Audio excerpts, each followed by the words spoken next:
হরতাল সহ যে কোনো নাশকতা মোকাবেলায় আইন শৃঙ্খলা বাহিনী প্রস্তুত রয়েছে বলে জানিয়েছেন ঢাকা মেট্রোপলিটন পুলিশের কমিশনার শেখ মোহাম্মদ সাজ্জাদ আলী। তিনি বলেন, ছাত্রলীগ নাশকতার চেষ্টা করলে কঠোরভাবে দমন করবে ডিএমপি। শুক্রবার ৩১ জানুয়ারি ২১-এ বইমেলার নিরাপত্তা ব্যবস্থা পরিদর্শন শেষে সাংবাদিকদের কথা বলেন তিনি। শেখ মোহাম্মদ সাজ্জাদ আলী বলেন, নিষিদ্ধ সংগঠন ছাত্রলীগ সহ কেউ যদি হরতাল সহ বিভিন্ন কর্মসূচি দিয়ে নাশকতার চেষ্টা করে তাহলে কঠোরভাবে দমন করা হবে।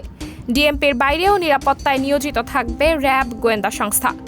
এবার টিএসসি থেকে দোয়েল চত্বর সড়ক সারাদিনই বন্ধ থাকবে।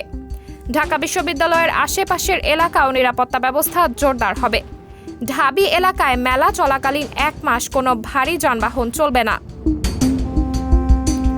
ডিএমপি কমিশনার বলেন, উস্কানিমূলক কোনো বই যেন বইমেলায় না থাকে এর জন্য বাংলা একাডেমিকে বলা হয়েছে। বইমেলা ঘিরে নিশ্চিদ্র নিরাপত্তা ব্যবস্থা নেওয়া হয়েছে। বইমেলায় খাবারের দোকানে যাতে বাড়তি দাম রাখা না হয় এ বিষয়ে পুলিশকে নজরদারি করার নির্দেশ দেওয়া হয়েছে। রাজনীতিতে চলমান সব ধরনের আন্দোলন নিয়ে সাজ্জাদ আলী বলেন, ছোট ছোট আন্দোলন করে রাস্তা বন্ধ করা উচিত নয়।